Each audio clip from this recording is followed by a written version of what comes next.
adalah gembalaku, takkan kekurangan aku.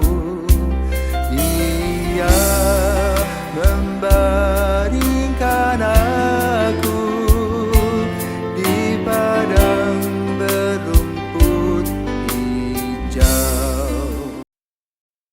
Selamat pagi saudara-saudari umat Allah yang terkasih dalam Tuhan kita Yesus Kristus. Kembali lagi kita berjumpa dalam Sabda Siap Saji edisi hari Senin tanggal 30 September 2024. Pada hari ini gereja sejagat memperingati Santo Hieronymus, seorang imam dalam gereja Katolik. Marilah mengawali Sabda Siap Saji kita pada pagi hari ini. Kita diajak untuk berdoa bersama-sama. Kita awali doa kita dengan tanda kemenangan Kristus. Dalam nama Bapa dan Putra dan Roh Kudus. Amin. Guru abadi Kristus Tuhan kami, satu-satunya guru bijaksana yang menyampaikan sabda kehidupan kepada insan. Dengarkan kami, Gembala sejati, semoga gereja Kau beri cahaya, supaya rela menyiarkan warta kabar gembira. Kau beri kami pujangga teruji yang menerangi budi serta hati, supaya kami lebih menyelami kasih ilahi. Semoga Ia yang kini berpesta menghantar kami ke hidup yang suci, hingga akhirnya kami bahagia di alam baka. Amin. Allah Bapa, sumber pengetahuan dan kebenaran, dalam hati Santo Hieronymus imamu telah Kau tanamkan cinta mesra terhadap kitab suci. Semoga umatmu semakin banyak menimba kekuatan dari sabdamu dan menemukan sumber kehidupan di dalamnya. Demi Yesus Kristus, Putramu, yang hidup dan berkuasa bersama dengan Dikau dalam persatuan dengan Roh Kudus, Allah sepanjang segala masa. Amin. Marilah kita mendengarkan firman Tuhan pada hari ini. Inilah Injil Yesus Kristus menurut Lukas. Dimuliakanlah Tuhan. Sekali peristiwa, timbullah pertengkaran di antara para murid Yesus tentang siapakah yang terbesar di antara mereka. Tetapi Yesus mengetahui pikiran mereka. Karena itu Ia mengambil seorang anak kecil dan menempatkannya di sampingnya. Lalu Ia berkata kepada mereka, "Barang siapa menerima anak ini demi namaku, dia menerima aku. Dan barang siapa menerima aku, menerima Dia yang mengutus aku. Sebab yang terkecil di antara kalian, dialah yang terbesar." Pada kesempatan lain Yohanes berkata, "Guru, kami melihat seseorang mengusir setan demi namamu dan kami telah mencegahnya, karena ia bukan pengikut kita." Tapi Yesus menjawab, "Jangan kalian cegah, sebab barang siapa tidak melawan kalian, dia memihak kalian."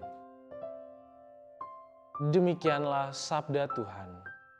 Terpujilah Kristus. Saudara-saudari umat Allah terkasih dalam Tuhan kita Yesus Kristus, bacaan Injil yang kita dengarkan pada hari ini sebenarnya tidak asing di telinga kita.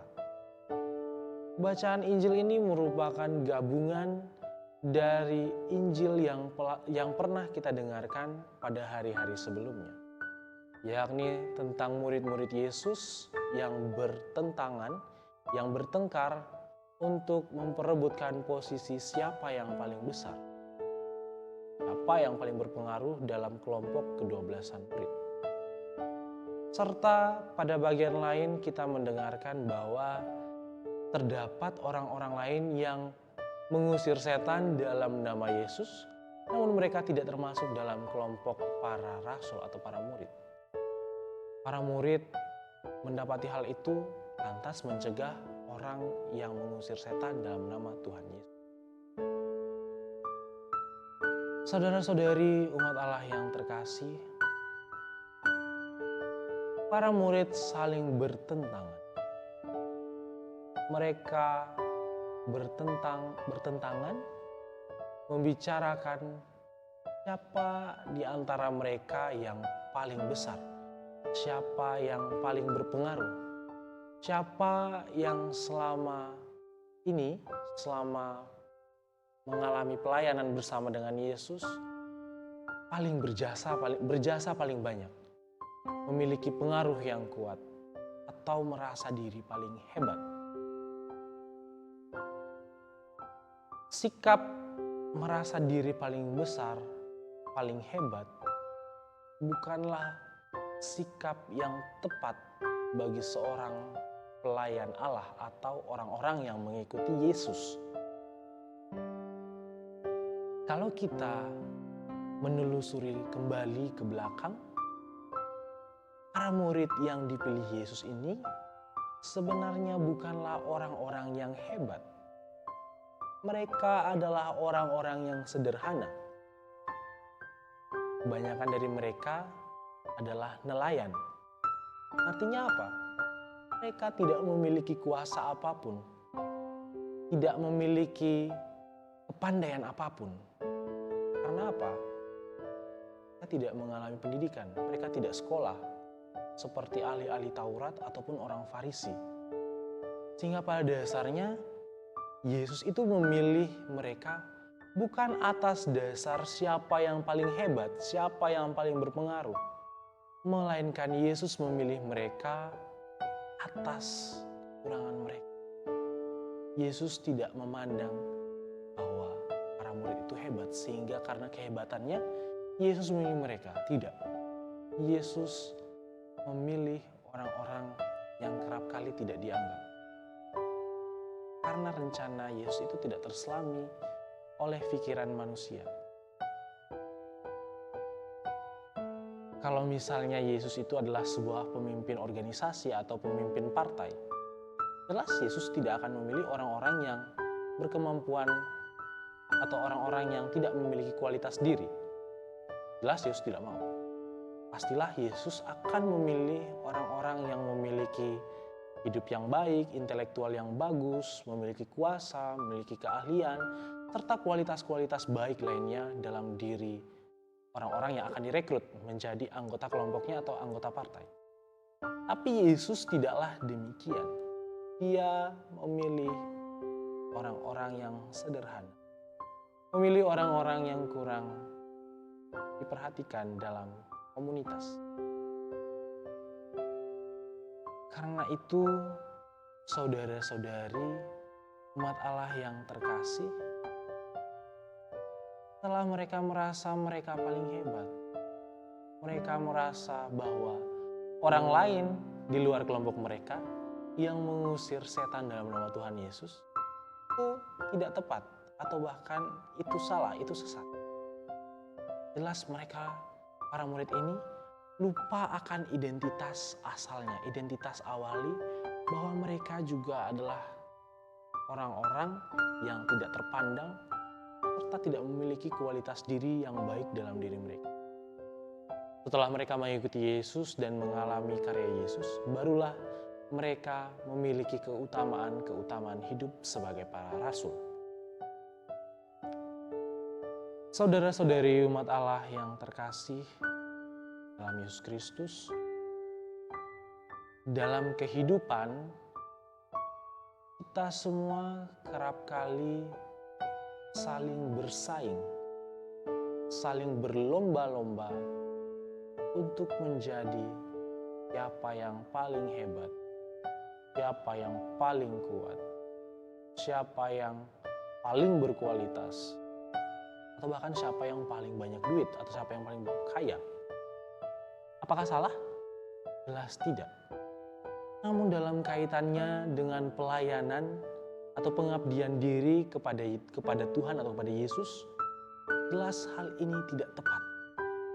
Spirit seorang pelayan Yesus atau spirit anak-anak Allah adalah spirit seorang hamba, spirit orang-orang yang mau melayani, bukan orang yang mau dilayani atau sikap seorang bos.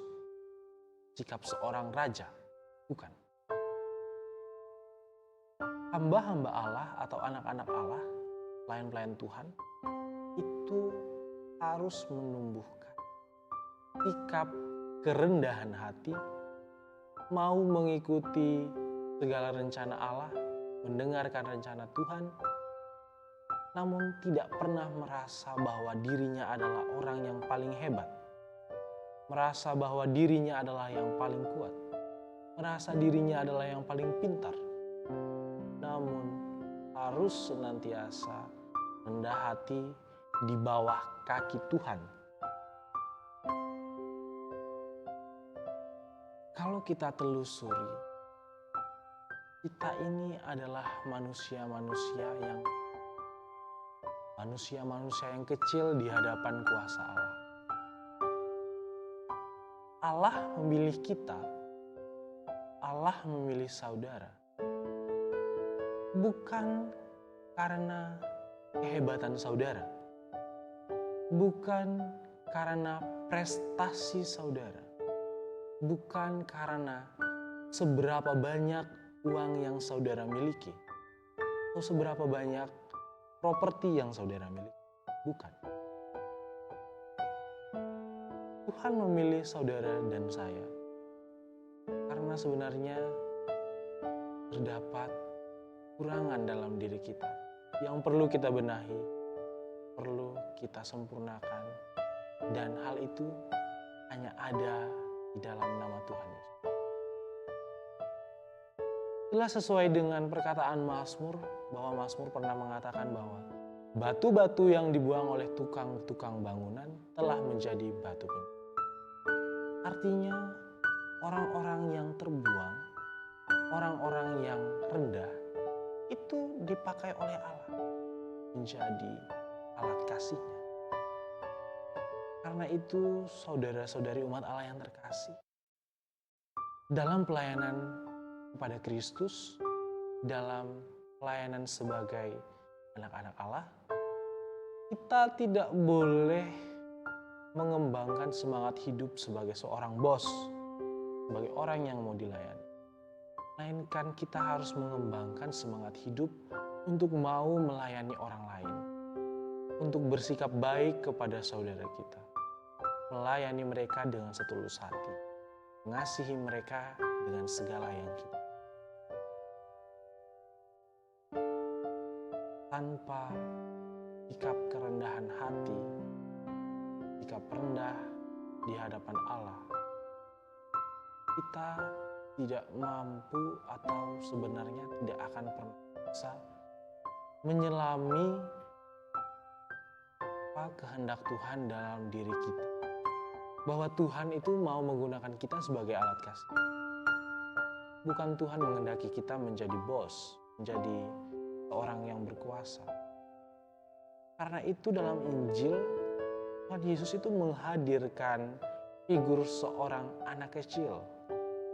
Artinya di hadapan Allah, kita itu harus menjadi seorang anak kecil. Artinya menjadi pribadi yang rendah hati, pribadi yang polos, bukan juga menjadi pribadi yang kekanak-kanakan. Kita diajak untuk menjadi pribadi yang rendah hati. Atau seperti anak kecil itu senantiasa bergantung pada orang tuanya, demikian juga halnya kita. Senantiasa harus menggantungkan hidup kita hanya pada Yesus, bukan pada yang lain. Marilah saudara-saudari umat Allah yang terkasih, kita diajak kembali untuk mengembangkan semangat hidup yang penuh kerendahan hati, serta menggantungkan segala kehidupan kita hanya pada Yesus sendiri. Semoga inspirasi firman yang disajikan dalam kesempatan Sabda Siap Saji ini menginspirasi kehidupan saudara-saudari, lantas menyentuh hati dan membawa perubahan bagi kehidupan saudara-saudari. Demikianlah Sabda Siap Saji pada pagi hari ini. Semoga kita dapat berjumpa pada kesempatan lainnya. Terima kasih.